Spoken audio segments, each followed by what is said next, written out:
నమస్కారం ఘంటారావానికి స్వాగతం. ముందుగా ప్రధాన అంశాలు. హైదరాబాద్ భవనం కూలిన ఘటనలో 2 మృతి, శిథిలాల కింద 10 మంది ఉన్నట్లు అనుమానం.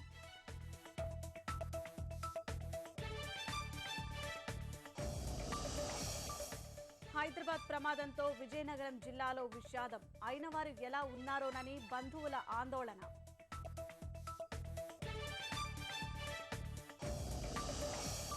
నానక్రామ్గూడ ఘటనపై చంద్రబాబు విచారం, బాధితులకు సాయం చేయాలని మంత్రి అచ్చెన్నకు ఆదేశం.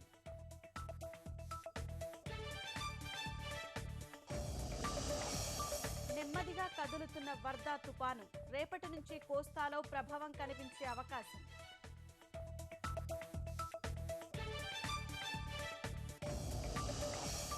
ఇంద్రకీలాద్రిపై ఈ నెల 13న కలశజ్యోతి ఉత్సవం, వేద ప్రచారం నిర్వహించాలని అధికారుల నిర్ణయం.